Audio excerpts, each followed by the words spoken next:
بسم الله الرحمن الرحيم الحمد لله الذي أرسل رسوله بالهدى ودين الحق ليظهره على الدين كله ولو كره الكافرون أشهد أن لا إله إلا الله وحده لا شريك له وأشهد أن محمدا عبده ورسوله صلوات الله وسلامه على هذا النبي الكريم وإمام المتقين وقائد الدعاة المجاهدين وعلى آله وأصحابه أجمعين اللهم علمنا ما جهلنا وانفعنا بما علمتنا وجعلنا من المخلصين وصلى الله على سيدنا محمد وعلى آله وبارك وسلم والحمد لله رب العالمين أما بعد.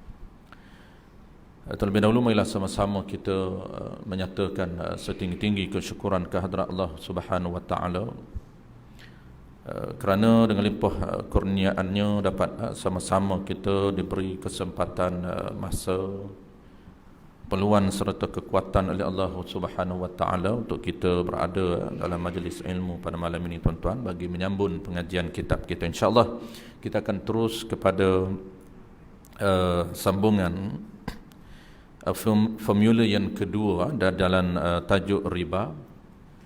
Di dalam tajuk riba sambung malam ni iaitu perincian ataupun pendetailan formula yang kedua. Sebagaimana kita maklum tuan-tuan, riba ini ada beberapa tajuk asas yang perlu kita settle. Yang pertamanya item ribawi yang perlu kita tahu, yang dah kita bahas secara detail item ribawi itu.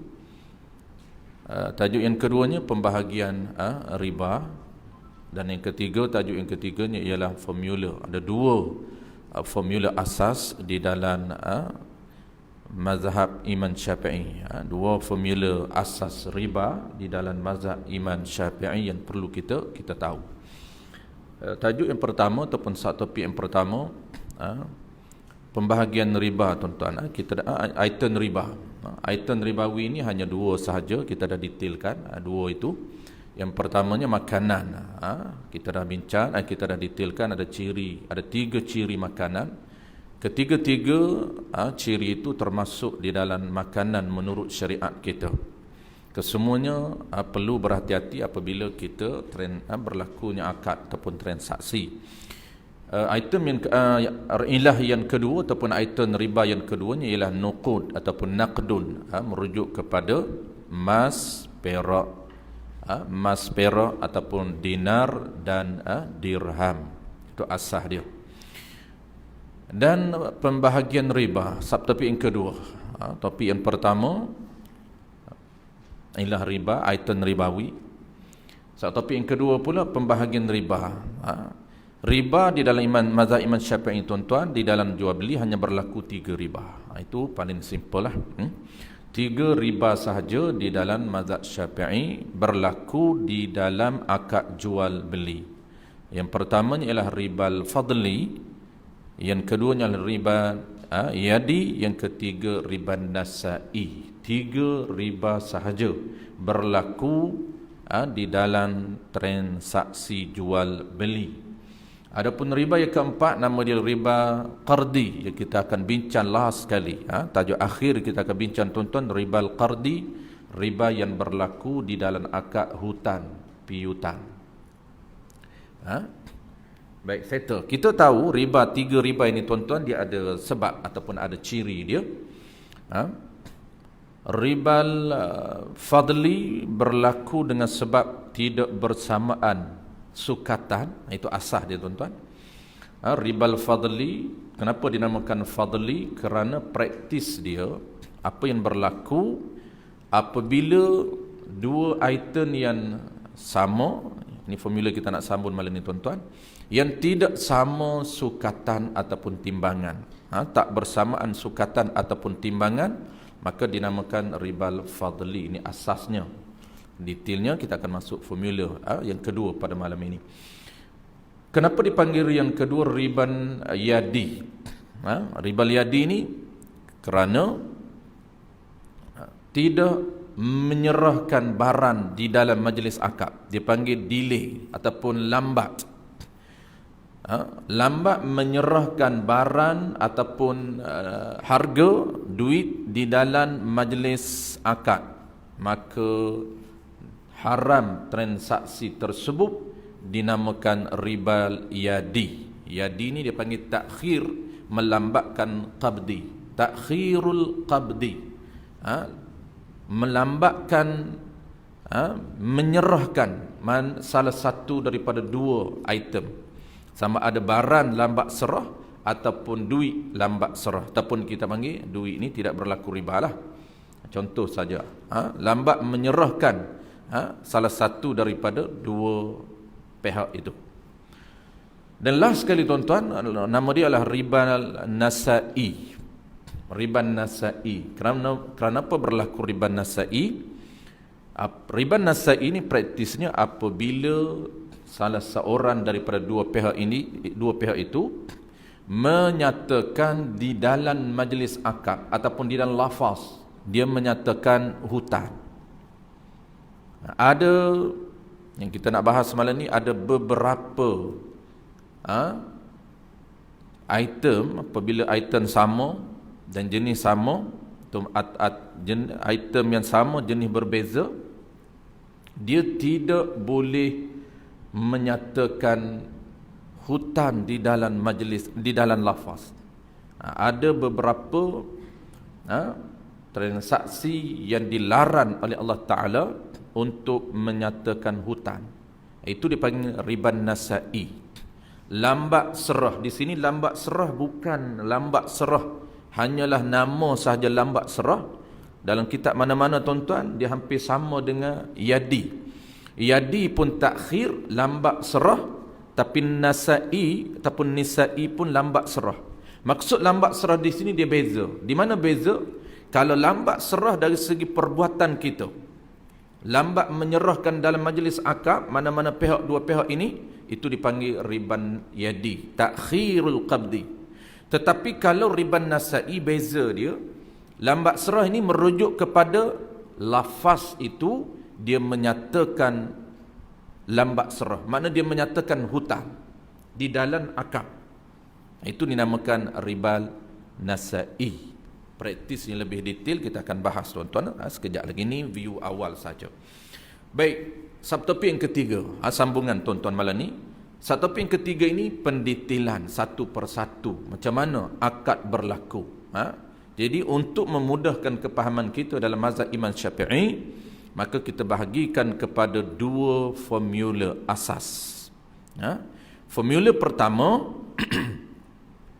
dia panggil bersamaan jenis, bersamaan sebab ataupun bersamaan item dan bersamaan jenis, dia boleh berlaku tiga jenis riba. Apa dia maksud bersamaan item, bersamaan ilah, bersamaan barang? Item ni bersamaan item ribawi, item barang, bersamaan barang riba, dan bersamaan jenis barang, dia boleh ataupun mungkin untuk berlaku tiga jenis riba. Riba apa dia? Ribal fadli, ribal yadi, dan riban nasai. Tiga jenis riba apabila dia sama item dan sama jenis item, kita perlu jaga tiga syarat untuk mengelak daripada tiga jenis riba. Apa maksud sama item ataupun sama ilah? Dalam bahasa muamalat dipanggil sama ilah. Maksud kita sama barang ribawi dan sama jenis barang ribawi. Kalau sama dua-dua pihak ni tuan-tuan, kita perlu jaga tiga syarat. Kenapa? Kerana mungkin ataupun boleh ataupun berisiko berlaku tiga jenis riba kalau kita tak jaga tiga syarat. Apa maksud sama barang dan sama jenis? Kita ingat balik tuan-tuan, 2 bulan lepas ataupun kita dah bulan lepas kita cuti. Sebelum daripada ni kita dah bincang sama barang dan sama jenis. Barang ada dua saja. Item ni ada dua tuan-tuan, makanan dan item mas perak. Barang Ada dua saja item yang boleh berlaku riba, bukan semua jenis. Tidak, hanya dua barang saja boleh berlaku transaksi riba, makanan dan juga emas perak. Mana contoh sama barang, sama item? Maksud sama item tuan-tuan, kalau item makanan, dia sama makanan. Kalau item emas perak, sama emas perak. Kalau emas perak dan makanan, itu dia tak sama. Itu tidak termasuk dalam formula ini. Formula pertama tuan-tuan, dia mesti sama barang dan sama jenis. Apa barang dia? Barang ada dua. Pertama barang makanan, yang keduanya item emas perak. Macam mana contoh sama barang? Kita ambil contoh pertama tuan-tuan, makanan. Makanan ini mesti sama makanan. Apa maksud sama tuan-tuan? Dua pihak ini diambil kira. Pembeli dan penjual dia nak sama. Makanan mesti sama makanan. Itu maksud sama item. Yang dilarang, yang dicegah oleh Allah Ta'ala untuk tukar, mesti sama makanan, sama item. Kalau makanan, penjual makanan, pembeli mesti makanan. Kalau penjual makanan, pembeli dinar, itu tidak menjadi isu. Kenapa? Kerana dia tak sama item. Kalau tak sama item tuan-tuan, dia tidak berlaku riba. Contoh tuan-tuan, dulunya orang tukar dengan alat pertukaran utama dinar dan dirham. Dinar itu emas, dirham itu perak. Kan dinar termasuk salah satu item ribawi. Boleh tukar ke tidak? Boleh tukar sekiranya tak sama item. Mana contoh tak sama? Penjual ribawi, penjual dinar, ataupun pembeli dinar. Penjual apa dia? Penjual makanan. Kita nak beli makanan daripada penjual, alat tukaran kita apa dia? Alat tukaran kita bukan makanan, tetapi dinar. Maka dinar itu item ribawi, dan makanan juga item ribawi, tetapi dia tak sama. Kenapa tak sama? Satu pihak makanan, satu pihak dinar ataupun emas perak. Dia mesti sama. Kalau dinar sama dinar, ataupun emas perak sama emas perak, dan makanan sama makanan. Bagaimana contoh sama tuan-tuan? Contoh sama penjual makanan, pembeli makanan. Penjual beras, pembeli beras. Okey, satu settle, clear. Yang kedua, formula tadi tuan-tuan, mesti sama item, sama barang dan sama jenis. Dan sama jenis. Dalam item tuan-tuan, dia ada jenis. Dia ada jenis. Apa dia jenis dia? Makanan ni tuan-tuan, dia banyak. Makanan ni umum, item umumnya makanan, dan di bawah itu dia ada jenis. Dia ada kategori. Dia ada kategori. Apa dia? Makanan. Jenis apa? Gandum. Jenis apa? Beras. Lagi buah-buahan. Lagi air, minuman. Termasuk dalam kategori ataupun termasuk dalam makanan. Maka di formula pertama tuan-tuan, ya, kita kena checklist, kita kena nilai, baru kita lahir hukum. Result duduk last sekali tuan. Ini cara apa nama ni, disiplin ilmu fiqh. Nak lahirkan hukum riba mesti ada panduan. Ini dia punya disiplin ilmu yang kita mesti follow, barulah keluarnya hukum. Mesti tasawur, mesti jelas dia punya panduan. Tasawurnya jelas, barulah keluar hukum. Jangan kita hukum sebelum tasawur. Itu menyalahi kaedah yang dirumuskan oleh ulama fiqh. Ini kita belajar ni tuan-tuan secara tak langsung. Sebenarnya tuan-tuan sedang belajar proses untuk kita menghukum. Adakah kita buat keluar hukum? Tidak. Yang buat keluar hukum adalah mujtahid mutlak. Tetapi kita mengikut panduan yang telah dimodulkan oleh mujtahid mutlak al-Imam Asy-Syafi'i. Bukan kita yang keluar hukum, bukan. Sebab tu tuan-tuan, kita tidak ada kepakaran, tidak ada hak, tidak ada kemampuan untuk mengeluarkan hukum tanpa refer panduan. Kan kadang-kadang kan orang mudah, apa tuan tadi? Riba. Tak tahu apa lagi checklist, tak tahu apa panduan, terus dia kata riba. Tuan Haji letak di bank mana? Maybank. Pilih produk apa? Konvensional, riba. Tengok dulu, cek dulu. Ya, konvensional, tidak ada akad. Kadang-kadang tidak ada akad, dia tak jadi riba, dia jadi haram dengan sebab lain. Dengan sebab tidak ada akad. Bukan mudah dalam mazhab Imam Syafi'i. Dia tak boleh terus tanpa akad terus jadi riba. Tidak boleh. Kena tengok dulu. Kadang-kadang haram dengan sebab tidak ada akad.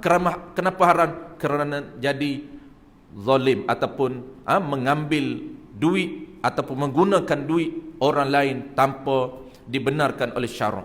Kenapa? Kerana tidak ada mana akad yang digunakan antara dua pihak, antara pihak bank dengan pihak kita pencarum. Kadang-kadang dia haram bukan kerana riba. Ini penting tuan-tuan, asas ini. Kita kembali balik.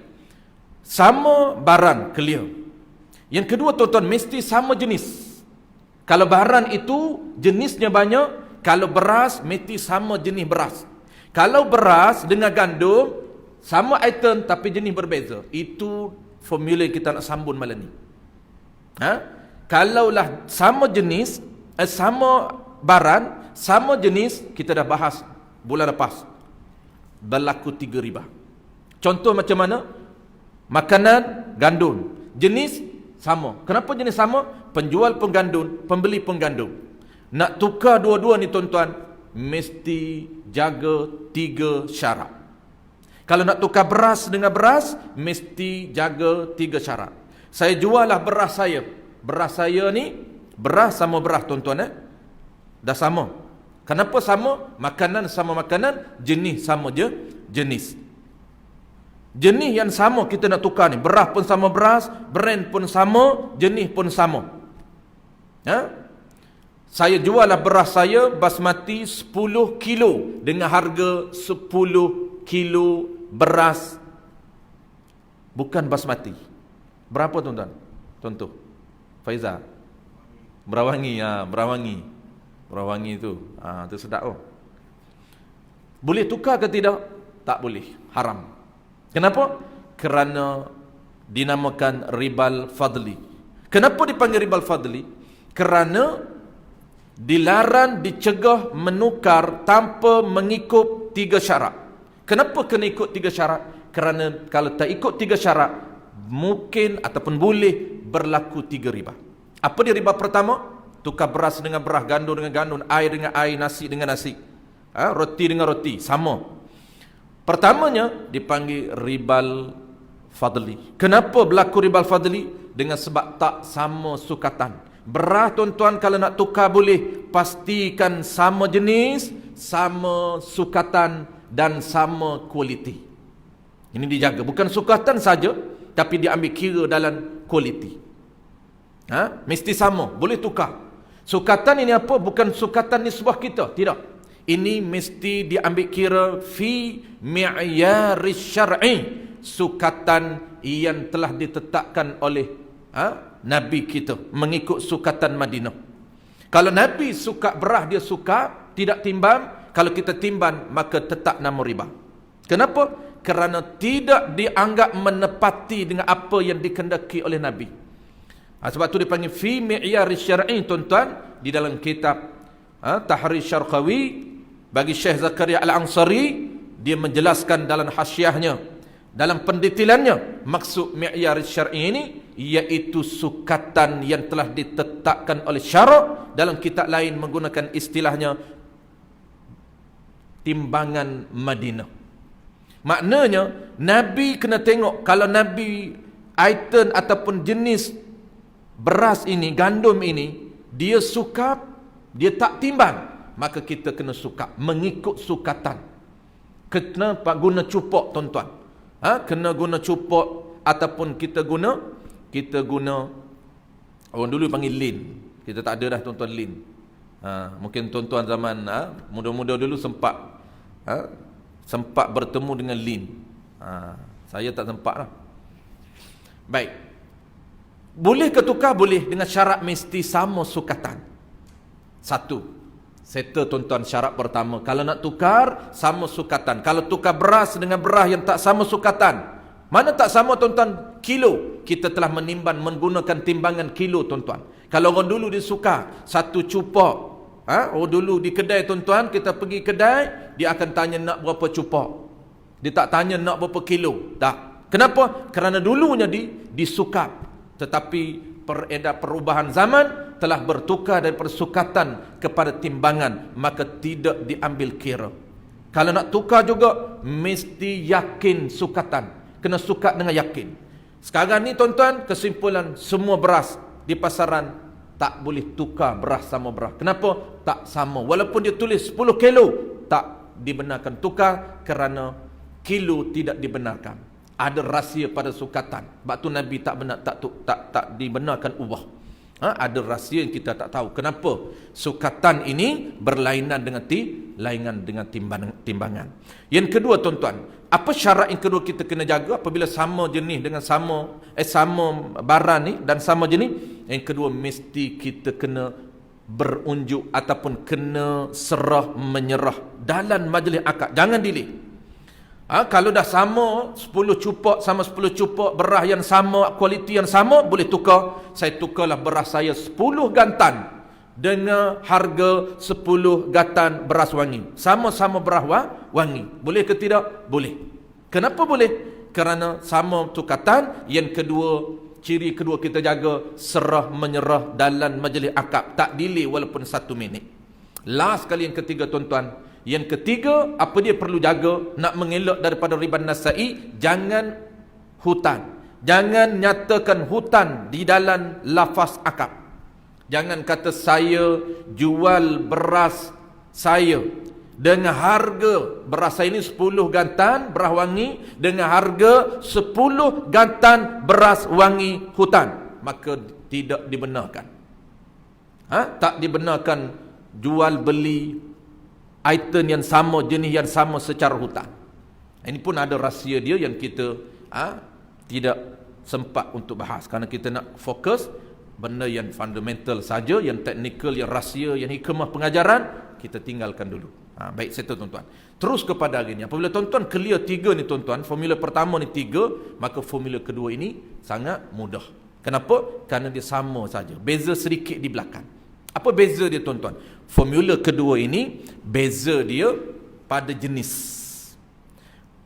Pertamanya sama. Formula kedua sama item, sama barang dan berlainan jenis. Dia berisiko 2 riba, bukan 3. Barang mesti sama tapi jenis berbeza. Dia berlaku 2 riba saja.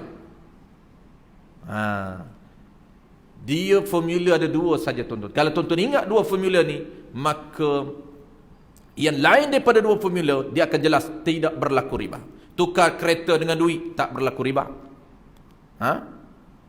Kita beli kereta walaupun harga tak sama. Harga cash lain, harga hutan lain. Tak berlaku riba dalam mazhab Imam Syafi'i. Kenapa? Kerana dia bukan hutan. Yang berlaku riba hutan. Berhutan untuk membayar. Kenapa dia hutan dengan bank? Untuk membayar harga kereta kepada syarikat. Itu lain. Itu isu yang lain. Itu tetap berlaku riba, tetapi riba qardi yang kita akan bahas akan datang. Riba qardi kita akan bahas the last topik tuan-tuan. Topik yang terakhir kita akan bahas riba qardi. Riba dengan sebab dalam transaksi hutan piutan. Itu last. Jangan keliru dengan riba yang berlaku dalam buyung. Ini dia panggil riba buyung. Riba yang berlaku di dalam transaksi jual beli. Kita ulang sekali lagi tuan-tuan. Formula yang kedua. Apa dia? Sama item ribawi dan berlainan jenis item boleh berisiko 2 riba. Apa dia? Contoh dia, sama item makanan sama makanan. Makanan sama makanan, tapi jenis makanan berbeza. Apa dia jenis berbeza? Beras dengan roti, beras dengan gandum, beras dengan buah-buahan, beras dengan kuih muih, beras dengan telur. Boleh tukar ataupun tidak? Boleh tukar, tetapi mesti kita jaga 2 syarat. Mesti kita jaga dua syarat. Kenapa? Kerana dia boleh berlaku ribal yadi dan ribal qardi. Contoh, kita tukar beras dengan telur. Ni berlaku zaman dulu. Berlaku tukar yang kita panggil dalam ekonomi konvensional, tuan-tuan, kita panggil sistem barter. Apa makna barter, tuan-tuan, di dalam istilah syarak? Barter itu merujuk kepada muawadatin, muqabalatin, iaitu tukar menukar barang dengan barang. Itulah jual beli menurut syariat. Jual beli menurut syariat dia tidak merujuk kepada tukar barang dengan alat pertukaran, dengan alat matawan. Matawan sebagai alat pertukaran dalam sistem ekonomi. Maka dia dalam syariat, tukar barang dengan barang, itulah dia dipanggil jual beli. Bukan makna jual beli kena tukar barang dengan alat, dengan alat ataupun dengan matawan. Tidak. Sama ada kita tukar barang dengan barang pun nama jual beli, tukar barang dengan alat, dengan matawan pun dipanggil jual beli. Kenapa? Kerana matawan di dalam syarak diklasifikasikan maliyatin ataupun harta. Kerana jual beli ini tukar barang dengan barang ataupun tukar harta dengan harta. Barang itu dianggap harta di dalam apa namanya syarak. Maka tukar barang dengan barang, tukar harta dengan harta, itulah dia sistem jual beli di dalam ekonomi Islam. Baik, serta tuan-tuan. Contoh, telur dengan beras. Apa yang perlu kita jaga? Dua. Pertamanya, jangan delay di dalam penyerahan majlis akad.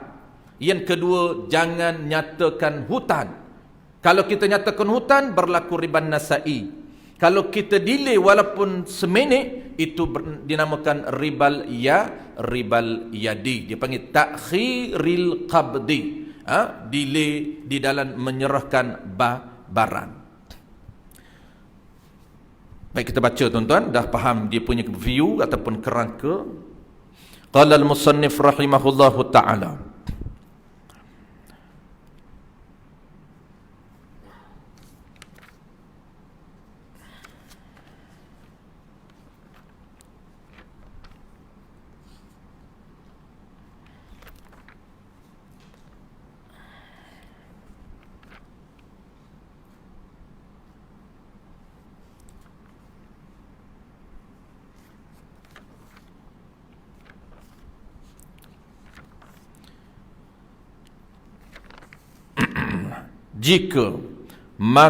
jika bersalahan jenis, ini formula kedua. Maka jika bersalahan jenis, yakni berlainan jenis barang, dan bersuatu illah, bersamaan item, ribanya, sama jenis barang dan berlainan, sama barang, sama item, riba dan berlainan jenis. Mana contoh? Seperti menjual gandum dengan syair. Jual gandum dengan syair. Gandum termasuk dalam makanan, dalam ta'mun. Syair termasuk dalam ta'mun, tetapi jenis berbeza. Syair ini barley, barley.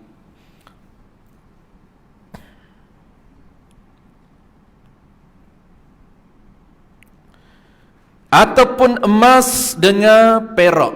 Tukar emas dengan perak. Emas ni tuan-tuan dan perak termasuk di dalam item sama. Apa dia? Naqdun ataupun nuqudun. Sama item. Cuma jenis item berbeza. Apa dia berbeza? Satunya emas, satunya perak. Maka boleh ke tidak tukar emas dan perak? Ataupun nak tukar dirham dengan dinar? Boleh tukar, tetapi mesti kita jaga dua syarat. Kenapa dua syarat tak tiga? Kerana dia sama item tetapi jenis tak sama. Tak perlu kita jaga tiga syarat, hanya dua syarat saja. Dia tidak akan berlaku ribal fadli walaupun dia tak sama timbangan. Kalaulah kedua-dua ni tuan-tuan, syair kita nak tukar dengan gandum, walaupun syair 10 gantan, gandum 10 gantan, ataupun gandum lebih banyak, boleh tukar walaupun tak sama. Kenapa? Kerana dia jenis berbeza. Tidak disyaratkan oleh syarak untuk samakan, kerana dia jenis berbeza. Yang kena jaganya dua syarat. Mana dua syarat yang kita sebut tadi? Seperti emas dan perak, disyaratkan sah jualnya, sah tukar menukarnya dengan dua syarat jua, dengan dua syarat sahaja. Iaitu syarat pertama, tunai keduanya. Mesti tunai keduanya. Keduanya yakni antara barang dan harga. Dua perkara tadi. Jangan menyatakan hutang. Ini dia tunai, cash. Tak boleh kita tukar dua jenis barang yang sama tapi jenis yang berbeza. Tak boleh untuk kita nyatakan hutang. Disyaratkan mesti cash, mesti yadan biadin, ainan biainin. Mesti yadan biadin, serah dalam majlis akad, dan ainan biainin, dan cash. Tidak dibenarkan untuk kita berhutang sekiranya sama item dan dua yang berbeza, ataupun dua jenis berbeza. Dan yang kedua, dan syarat yang kedua, mesti berterimaan keduanya. Mesti berterimaan di mana? Pada, yakni dalam fi majlisil aqdi, dalam majlis akad. Apa makna dalam majlis akad? Sebelum lagi bercerai, yakni berpisah di antara pembeli dan penjual. Tu maksud dalam majlis akad. Jangan delay, jangan kita serahkan di luar majlis akad. Walaupun beberapa minit kita delay. Lepas kita berpisah, baru kita serah majlis akad. Itu dinamakan ribal yadi. Mana contoh tuan-tuan? Kita dah beri contoh dulu. Emas dengan emas, ataupun emas dengan perak. Contoh malam ni, emas dan perak. Tak sama tak apa. Perak 10 gram, emas 5 gram. Tak apa, boleh tukar. Kita kata saya nak jual perak saya dengan harga 5 gram emas. Perak saya 10 gram, saya nak jual dengan 5 gram emas saja. Boleh ataupun tidak? Boleh. Tetapi mesti jaga dua syarat. Pertama, mesti cash, jangan nyatakan hutang. Yang kedua, mesti serah dalam majlis akad. Tak boleh bertangguh walaupun beberapa minit. Mana contoh bertangguh tuan-tuan? Contoh dia delay. Penjual keluarkan emas. Penjual keluarkan emas kerana penjual ini, contoh, kita pembeli, kita ada perak. Berapa gram perak kita?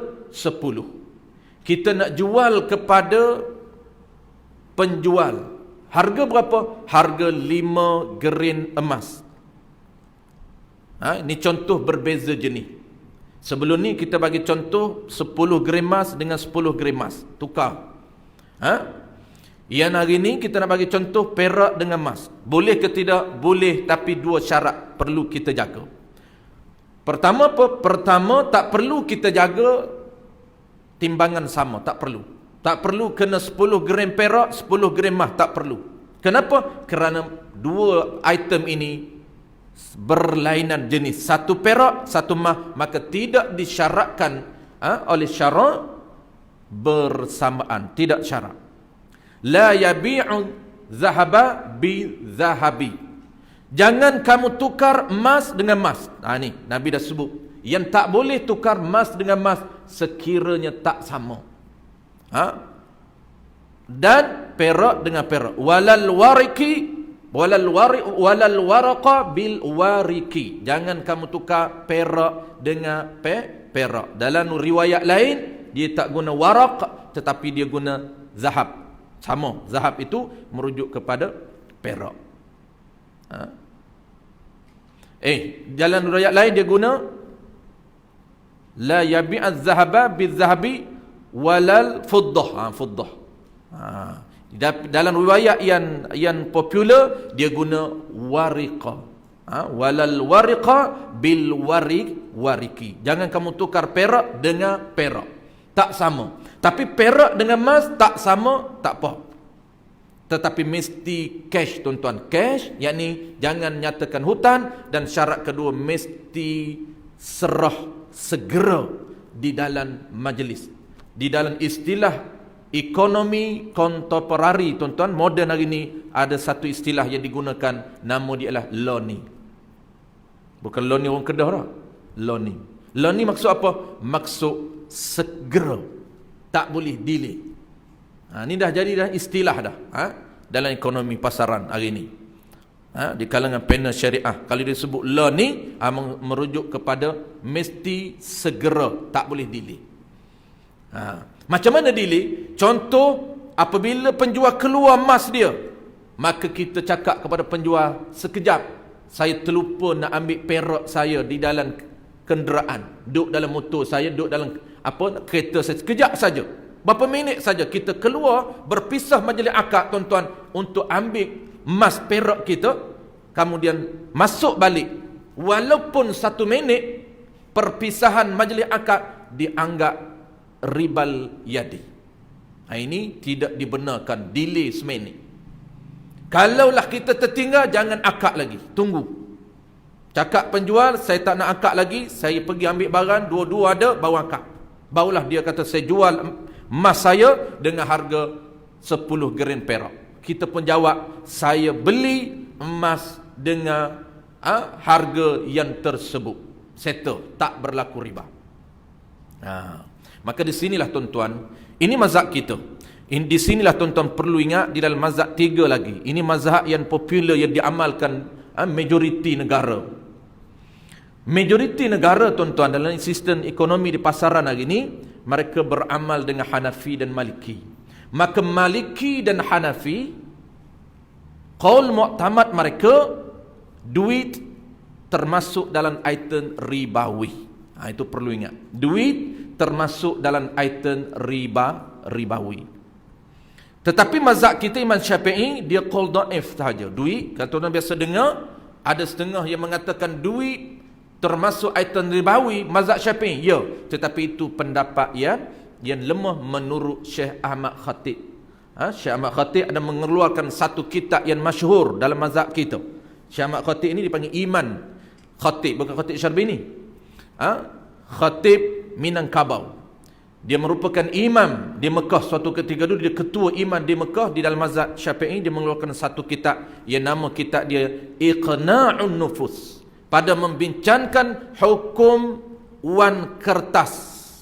Adakah termasuk item ribawi dan adakah wajib zakat wan kertas menurut mazhab Syafi'i. Adapun mazhab lain kita dah tahu wajib mengeluarkan zakat wan kertas dan termasuk item ribawi. Di mana, tuan-tuan, perlu jaga ketika kita ke money changer. Kenapa? Kerana kalau 3 mazhab, duit termasuk item ribawi. Apabila kita nak tukar RM dengan dolar, RM dengan rupiah, RM dengan apapun, perlu kita jaga. Kenapa? Kerana RM dengan dolar item yang sama. Apa dia item dia? Item emas perak. Duit termasuk di dalam item emas perak menurut 3 mazhab, dan menurut mazhab kita pandangan yang lemah. Berlainan jenis. Apa lainan jenis? RM dolar kan lain jenis. RM dan dolar berlainan jenis, bersamaan item.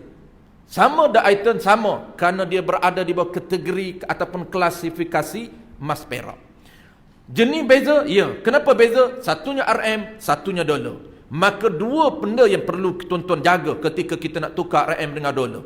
Pertama, mesti cash. Jangan menyatakan saya nak hutang. Tidak. Memang kita ke money changer, tidak ada seorang pun nak hutang, tuan-tuan. Mesti dia akan bawa pertukaran RM. Saya nak tukar 1,000, saya nak dengan rial, nak pergi umrah. Jaga, tuan-tuan.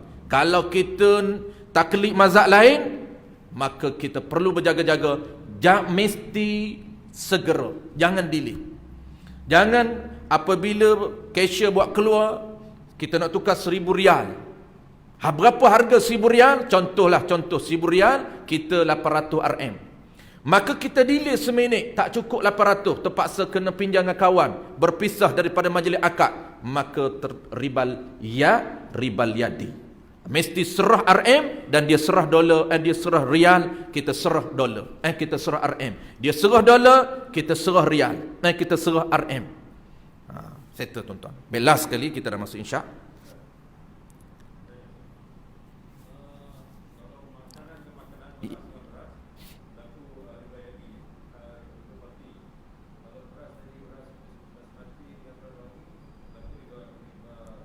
Riba yadi, riba fadli juga tak sama. Ya. Emas dengan? Okey. Okey. Emas sama jenis. Emas sama. Cuma dia punya jenis 916 dan satu lagi emas putih. Tapi emas sama emas. Boleh tukar ke tidak? Boleh tukar, tetapi kena sama sukatan, sama kualiti. Dia bukan sukatan saja sama, tapi dia kira juga kualiti. Kalau emas tu baru, sama baru, tak boleh tukar emas lama dengan emas baru. Sukatan sama sukatan dan kualiti juga diambil kira. Maka tidak dibenarkan tukar kalau emas 916 dengan emas 99 ataupun emas putih. Mesti sama, kena tukar. Patut alternatif macam mana tuan-tuan? Kita dah sebut, mudah saja. Orang setengah dia duduk fikir macam mana, aku nak tukar juga. Tak payah tukar. Guna akad yang lain. Akad tukar tu kan akad jual beli. Maka guna cara dianya akad lain, iaitu akad hebah boleh. Saya tak nak tukar, saya hebah. Saya hebah emas putih, you hebah emas 916. Itu dia punya alternatif dia. Pilihan daripada akad. Jangan akad tukar. Tukar tidak dibenarkan, jual beli. Hebah boleh. Saya hebah kepada dia, dia hebah kepada saya. Baik, itu saja dia punya cara untuk tukar. Begitu juga tuan-tuan, saya selalu sebut yang berlaku di pondok-pondok, yang berlaku di institusi pengajian, sama ada tahfiz dan sebagainya. Orang-orang korporat dia bawa satu lori beras. Satu lori beras. Berapa dia? Beras yang biasa sahaja. Maka ada pula datang orang, dia kata takkanlah ada anak pelajar pondok ni nak makan beras biasa ni. Saya nak tukar, saya nak ambil beras biasa dan ustaz bagi saya beras biasa dan saya bagi beras basmati. Sama saja. Kerana saya tak nak, saya tengok beras ni tak berapa elok sangat, saya nak tolong jual. Ada tuan-tuan. Maka tak boleh tukar. Cara dia hebah. Minta ustaz tu hebah kepada toke tu, dan toke tu hebah kepada mudir tadi. Jangan tukar saja. Baik, last sekali tuan-tuan. Seperti saya ada dua contoh. Maka tiada disyaratkan bersamaan keduanya. Tak disyarat bersamaan, hanya syarat dua saja. Syarat mesti yadan biadin dan ainan bi'ainin. Dan jika tiada bersamaan pada jenis dan tiada bersamaan pada item riba, maka tiada disyaratkan sesuatu daripadanya. Ini kesimpulan penutup dia. Dia nak simpulkan supaya tuan-tuan tak keliru. Dia bagi dua formula, dan yang ketiga takut kita keliru tuan-tuan. Keliru apa? Emas dengan makanan boleh tukar ke tidak? Dia dah bagi dua formula, maka last penutup dia kata, jika tiada bersamaan pada jenis, tak sama jenis, dan tiada bersamaan item riba. Ilah tu item, tak sama item. Jenis tak sama, item tak sama. Mana dia tuan-tuan? Item tak sama, dia mesti kata kunci tuan-tuan ingat, item tu sama. Kalau item sama, jenis sama, 3 riba. Kalau item sama, jenis berbeza, 2 riba. Kalau item tak sama, confirm tuan, tak riba. Tak perlu tanya jenis. Itu kata kunci mudah ingat. Kalau item tak sama, mana tak sama? Makanan dengan duit tak perlu tengok. Makanan dengan emas tak perlu tengok. Ataupun duit dengan emas. Ada orang tanya tuan-tuan, dia kata, ustaz, saya nak beli emas dengan duit. Kan kita beli emas dengan duit, tapi secara hutan boleh ataupun tidak? Kenapa dia keliru? Kerana tuan-tuan, an-nasa'i kan tak boleh hutan, nasak tak boleh. Kalau item sama, jenis berbeza, item sama, jenis sama, tak boleh. Dua-dua formula tak boleh nyatakan hutan. Maka ramai yang majoriti yang keliru, dia kata saya nak beli emas, perhiasan ataupun dinar secara hutan, boleh ataupun tidak? Jawab dia, boleh, tak berlaku riba. Kenapa? Kerana emas dan duit tak sama jenis, tak sama item. Mana item tuan-tuan? Emas, item dia emas dan perak. Duit tak termasuk di dalam mazhab kita. Tapi mazhab orang lain tak jaga. Dia keliru kat situlah, keliru mazhab Maliki. Seperti rial dengan beras, rial RM tuan-tuan. Ni oleh kerana kitab ni kita orang Kelantan, orang petani tuan-tuan, rial lah. Seperti rial dengan beras atau tamar, rial dengan tamar atau kurma dengan emas, maksah dijual apa sekehendaknya. Fabi'u kaifa syi'tum. Ini ada hadis Nabi. Semua ni tuan-tuan kitab Jawi ni dia translate daripada hadis Nabi. Maksud fabi'u kaifa syi'tum, Nabi kata juallah mengikut kehendak kamu, tak perlu jaga syarat. Kenapa? Kerana dia tak sama jenis dan tak sama item. Wallahu a'lam. InsyaAllah pendetailan itu kita akan sambung besok. Bermula segala tepun. Dia nak cerita kalau tepun gandum dengan tepun ubi, boleh ke tidak tukar? Kerana tepun sama tepun tapi jenis berbeza. Wallahu a'lam. Ya. Emas dengan emas, okey.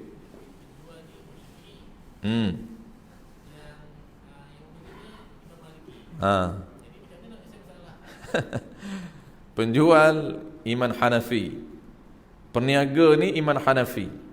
Iman Hanafi ni tuan-tuan, dia kalau dalam bab ekonomi ataupun bab muamalah, qaulun mu'tamad iman Hanafi. Kenapa? Kerana empat mazhab ini seorang saja ahli perniagaan, iaitu iman Hanafi. Sebab itu apabila berlaku khilaf empat mazhab ni, mu'tamad kalau dalam muamalah, bukan ibadat, muamalah akan pandangan dia ambil kira pandangan iman Hanafi. Kenapa? Kerana iman Hanafi dia bukan mengeluarkan teori tetapi disusuli dengan amali. Dia teori dan amali. Dia berada di lapangan. Dia orang ahli usahawan yang berjaya. Kalau tuan-tuan baca sejarah Iman Hanafi, seorang peniaga yang terkenal dalam bidang tekstil. Dia kain, gudang kain besar tuan-tuan. Gudang kain sangat besar. Banyak sejarah dia. Tapi tengoklah tuan-tuan, dia punya praktikal muamalat dia. Bukan kita. Kita ni meniaga kecil pun tak ada sistem muamalat. Jangan kata besar. Apa nak settle tuan-tuan isu dua ni? Peniaga dia kata saya bertaklid mazhab Hanafi dan penjual Syafi'i. Dia nak tukar emas dengan emas. Jawab dia tuan-tuan sama saja. Kerana apa? Kerana emas dengan emas dalam mazhab Hanafi pun tak boleh, dalam mazhab Syafi'i pun tak boleh.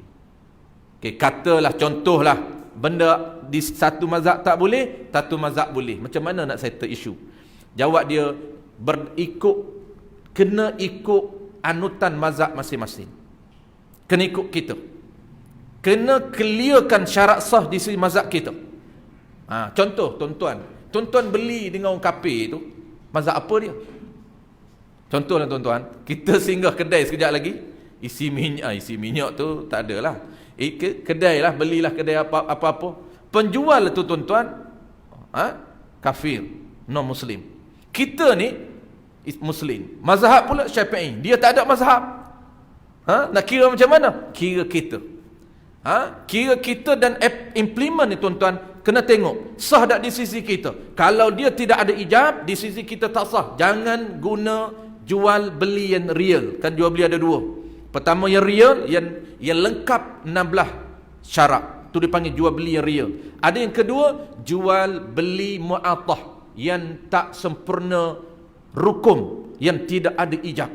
Apabila non muslim ni dia tak pandai nak ijab kabul, ada yang tak ijab kabul tuan-tuan. Kalau belah saya no cekak pada kita lagi. Cina-Cina kapun rata panjang pasir mah tuan-tuan, cekak. Jual, dia panggil awal. Saya ingat masa kecil-kecil tu dia panggil awal lah, make awal. Cina tuan-tuan, uncle kita panggil aunty kan. Dia panggil awal. Jual awal, dia panggil jual. Kita hari ni dia kekal lagi. Tua-tua kita tak ada dah. Tak ada jual, tak ada beli dah. Main ambil je. Dia contoh hari ni kita, tempat kita. Dia tak akan kata saya jual, senyap je. Dia bagi barang senyap. Kita kata saya beli, dia tak sambut saya jual. Maka tak boleh beramal dengan jual beli yang sempurna. Maka kita terus kena tukar. Alternatif dia ada dua lagi tuan-tuan. Apa dia? Alternatif yang kedua, kita boleh menggunakan bai'ul mu'ataf yang ditarjih oleh Imam Nawawi. Yang ditarjih oleh Imam Nawawi, apa dia? Jual beli yang tidak ada ijab kabul. Maka kita terus pilih dalam hati kita, aku pilih jual beli tidak ada ijab kabul. Nama tak ingat, mu'atah ke apa lupa, tak apa. Yang penting kita tahu ini jual beli tidak ada ijab kabul, sah di sisi mazhab Imam Syafi'i, qaul yang dhaif. Wallahu alam. Kalau ada soalan besok tuan-tuan. Besok kita dah lewat, takut besok tak ada soalan pula. Sunyi ya. Bismillahirrahmanirrahim.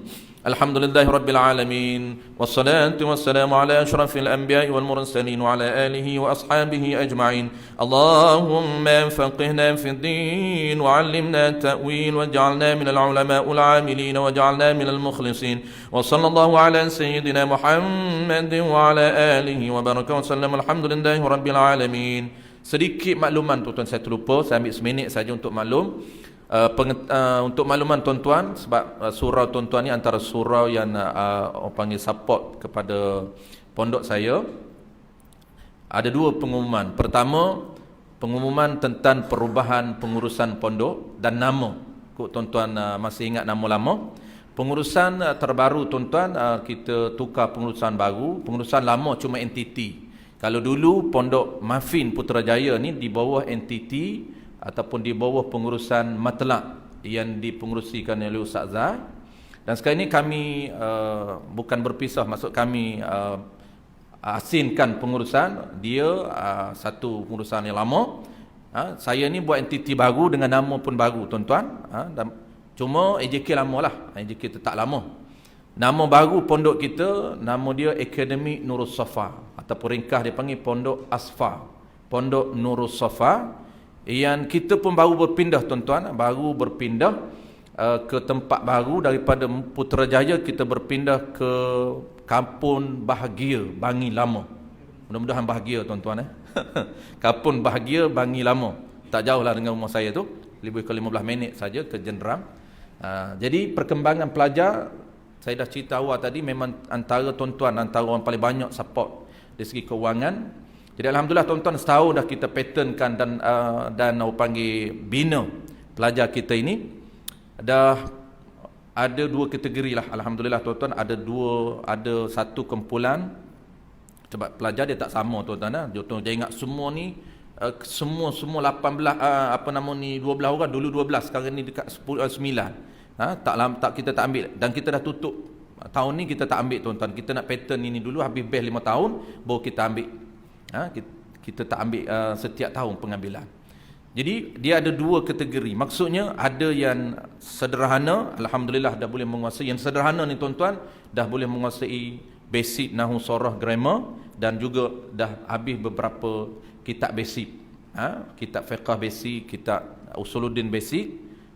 Dan kita dah janji dengan tuan-tuan dulu, awal tahun dulu, awal penubuhan, tuan-tuan siapa, mudah-mudahan produk ini akan lahir, berada di lapangan, berada bersama masyarakat untuk kembangkan pengajian cara lama ini, pengajian turas yang sangat-sangat powerful dia punya sistem dan dia punya ilmu. Sebab tu kita pertahankan tuan-tuan, ilmu yang sangat kualiti dan juga sistem yang sangat bagus. Sebab itulah boleh kekal sampai sekarang. Dan ada satu lagi kumpulan yang jenius sedikit. Yang ni beberapa orang yang jenius ke depan sedikit, dah boleh baca tuan-tuan, dah boleh baca tanpa baris. Alhamdulillah, ini satu prestasi yang terbaik. Bagi kita arak kepada golongan yang pertama ni, yang agak jenius ini, dia boleh baca tanpa baris. Ini satu kebanggaan lah kita, walaupun baru setahun lebih, tapi mereka dah boleh baca tanpa baris dan boleh memahami asas-asas hukum basic dalam fiqh dan dalam usuluddin. Lepas tu, apa yang nak cerita tuan-tuan, nak ceritanya last sekali, pertukaran nombor akaun. Tepat tuan-tuan ada 2-3 orang telefon saya, dia kata saya dah masuk setiap bulan ustaz ke akaun lama. Jadi kena tukar tuan-tuan. Tapi kalau tuan-tuan nak masuk lama, masuklah, saya tak paksa. Nanti tuan-tuan kata kenapa ustaz nak. Kalau tuan-tuan nak lama, teruskan, tak ada masalah akaun lama. Tapi kalau tuan-tuan nak akaun baru, kita dah create akaun baru kerana kita entiti baru tuan-tuan, kita ada akaun baru. Jadi boleh rujuk kita, wakil kita Abang Zaki di sini, dia salah satu AJK kita lah. Dan malam ni juga tuan-tuan, malam ni juga bagi tuan-tuan ada kelampangan, kita buka tabun. Bagi yang ada kelampangan untuk support kita, sempena kita nak pindah tempat baru ini dan kita teruskan maintenance kita ataupun pengurusan pondok kita, tuan-tuan boleh masukkan dalam tabun yang ada. Kalau nak nombor, kita akan bagi nombor dalam grup WhatsApp tuan-tuan. Wallahu a'lam bissawab. Mudah-mudahan sepanjang tuan-tuan batu kami ini, Allah Ta'ala akan ganjarkan pahala yang berlipat ganda dan passive income sampai kita mati. Selagi mana pelajar tak mati, dia akan meneruskan ilmu, sebarkan ilmu. Setiap patah perkataan dia akan dapat kepada kita walaupun kita dah mati. Harap-harapnya kita dululah daripada mereka. Jangan pelajar mati dulu. Biar kita mati dulu, tak apalah. Bismillahirrahmanirrahim. Dah baca doa dah tadi. Baca 2 kali je.